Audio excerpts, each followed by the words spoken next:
dangerous ahead of key meetings, setback after setback for the India bloc. World number 1 Padma Shri and Grand Slam champion on NDTV, Rohan Bopanna tells NDTV, this has been the best week of my career.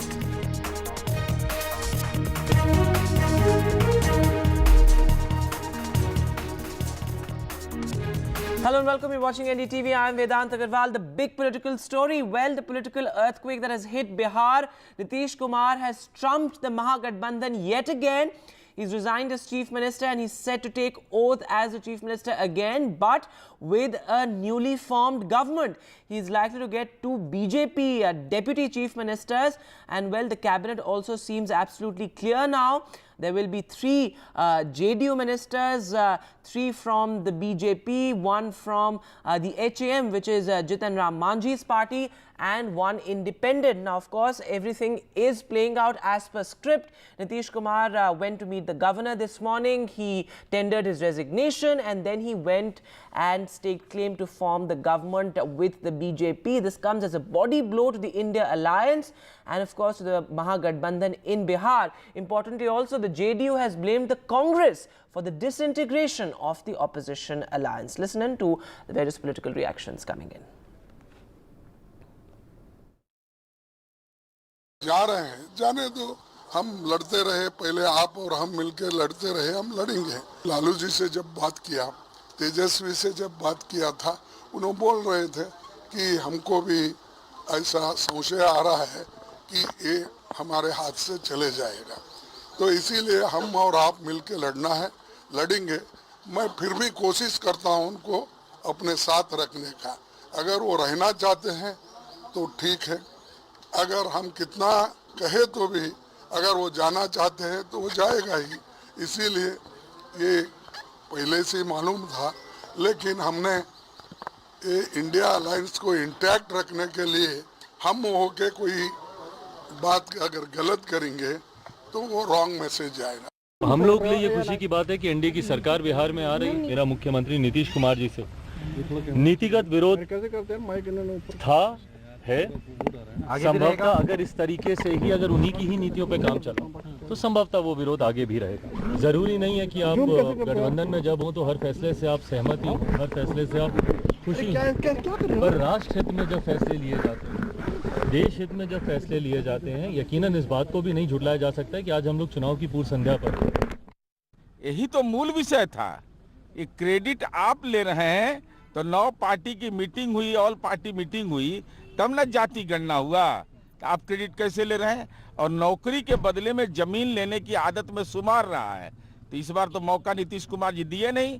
राजस्व विभाग के पदस्थापन में गड़बड़ी, नीतीश कुमार जी ने कहा ये गड़बड़ी की इजाजत नहीं। खनन भूतत्व विभाग में ट्रांसफर पोस्टिंग का खेल हो रहा था।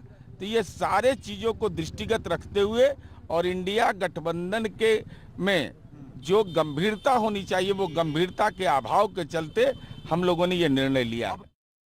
अरे इसलिए नौबत हुई है कि ठीक नहीं चल रहा था, तो इसीलिए थोड़ी परेशान। आप लोग तो हमसे बहुत पूछ रहे थे, हम बीच में बंद कर दिए थे कुछ बोलना, तो हम देख रहे थे तो वही सब लोगों की राय, अपने पार्टी के लोगों की राय, चारों तरफ से राय आ रही थी, तो हमने सब लोगों की बात को सुन लिया।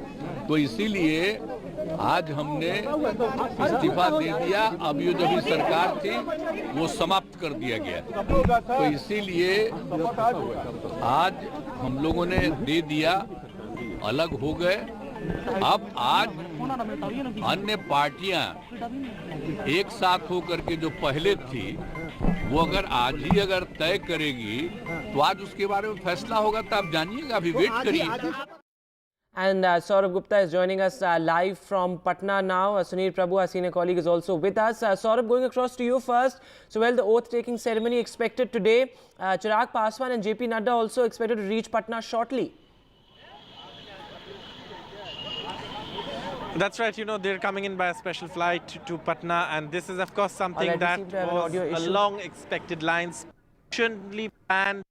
Everything went as per script, and you know, the things were set in motion when Nitish Kumar walked out of these gates and walked across to the Raj Bhavan, submitted his resignation, came back home, met BJP, MLAs, then went back in and staked claim, and of course came back home again. And now he'll move out for the third time today and go in for the swearing-in ceremony, where we know that 9 are taking oath, including the Chief Minister Nitish Kumar, and also there are others, including 2 BJP Deputy Chief Ministers, Samrat Chaudhary, and also the others who have been named in that portfolio, I beg your pardon, in that list of ministers, which includes 1 minister from the Hindustani Awami Manch, which is, of course, Jiten Ram Majhi's outfit. And also, you have an independent candidate, independent MLA, I beg your pardon, also, who's taking oath. So obviously, this is going to be the conclusion of a script that was written by the top leadership of the BJP and Nitish Kumar, and it has gone as per plan, and the day is still not over. Last, perhaps, event in that written script remains, and this will have a larger impact on the India alliance as well, given that now, once the political dust settles in Bihar, the focus will be on the India alliance and the impact on the India alliance. Absolutely, it does come as a body blow to the India bloc, of course, and as you said, everything as per script. The BJP really left nothing to chance. The Prime Minister and the Home Minister themselves in direct touch with Nitish Kumar. But Sunil sir, what now for the India bloc? Because, you know, it comes as a big setback to the opposition alliance, to Rahul Gandhi. His yatra has entered Bengal, but Mamata Banerjee has already snubbed the Congress. Nitish Kumar has walked out. So has the Aam Aadmi Party, and the DMK and the SP also, in a sense, flexing their muscles. So what next for the Congress? I mean, how does Congress plan to save the beleaguered India bloc? Well, these problems were bound to happen. It was right from day one. The chief architect who actually wanted the India alliance, Nitish Kumar, has now finally jumped ship. And as Mr. Karge pointed out, Ayaram, Gayaram. So this is the 4th or 5th time that he has done a somersault, and again it's the 9th time that he'll be sworn in as chief minister again.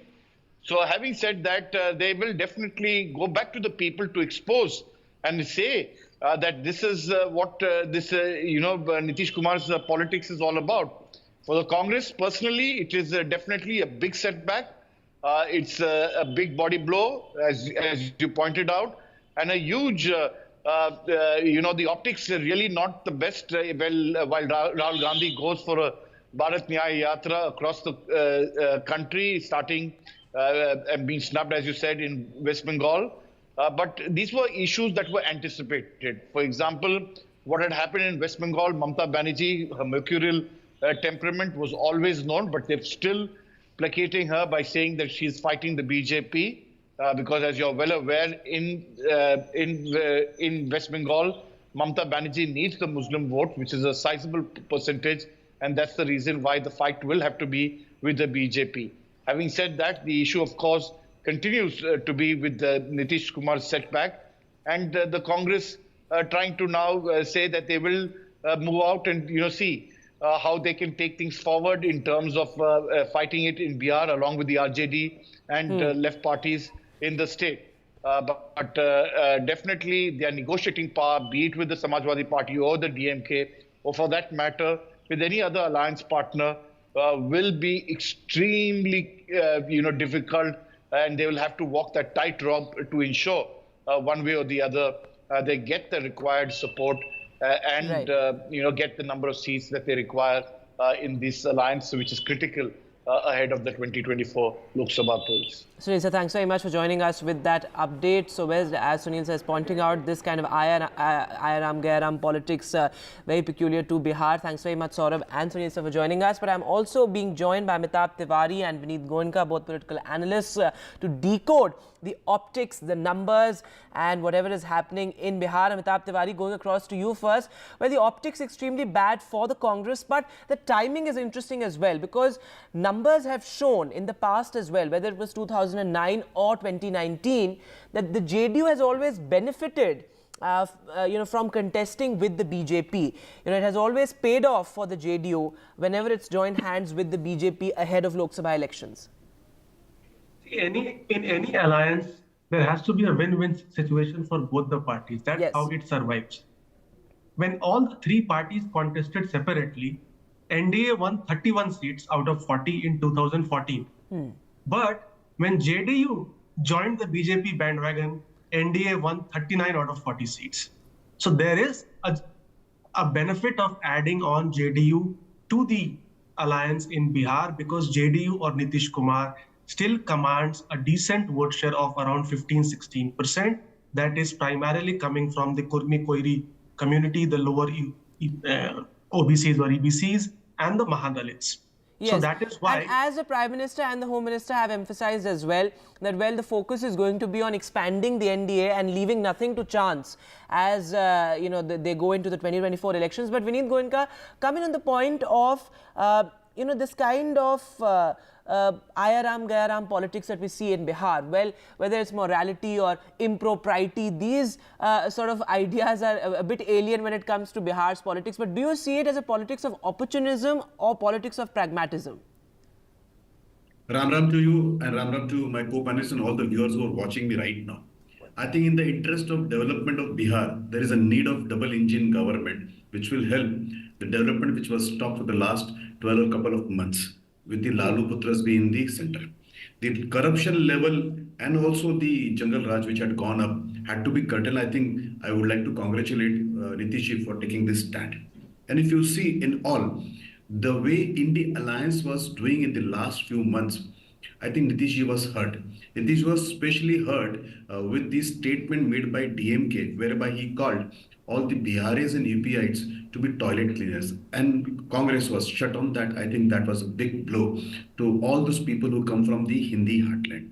One. Number two, I also feel that it was inappropriate alliance with Lalu Putras, who always willing to bully the JDU, and also. Yeah, that's an interesting point. That's an interesting point you're making. And Amitabh Tiwari, do you think Nitish Kumar was perhaps always a misfit when it comes to the Mahagadbandhan or the alliance parties on this side of the political spectrum? Because most of the time in his political career he spent with the BJP. Yeah, I mean, he actually formed Samta Party after splitting from the Janata Dal. So he has an uneasy relationship with Lalu Yadav for a long, long time. It is just that to settle scores and prove his point to Narendra Modi ji and Amit Shah, he had moved away in 2013 and again in 2022 after the 2020 Lok Sabha elections. But the mandate was for the BJP-JDU alliance. Yes. And his coming back in a way is honoring the mandate. Of course, he is doing a somersault, but he had gone away from the BJP to the MGB fold, and now he is himself coming back of sorts, fairly displeased with what is happening. So that's again an important point you're making, Amitabh Tiwari, that it was the BJP-JDU mandate, and in many ways he's honoring the mandate, as you said. But Vineet Goenka, what next for the India bloc? So I think India bloc is a confused lot. And it's a lot of dynasts who are only bonded by that very idea of protecting their dynasty. Otherwise, you see, there is only one more credential to India Alliance, and that is that they are anti-Sanatani. All the barbs which have been made are against Hindu. And Rahul Gandhi now faces triple talaq. One talaq from Mamta ji, second talaq from Mansab in Punjab, and now the third talaq in Bihar from Nitish Babu. Yes. So as far as Rahul's politics goes, I think it is more or less packed right now. And people are also confused. Who leads Congress? Yes, so perhaps it is one of the worst existential crises for the Congress. Remains to be seen, how the India bloc actually takes shape, because it has been completely decimated before it could get down to the brass tacks. But thanks very much, gentlemen, for joining us on the broadcast. Big political day, and this will perhaps set the tone for the politics and the political discourse in the run-up to 2024.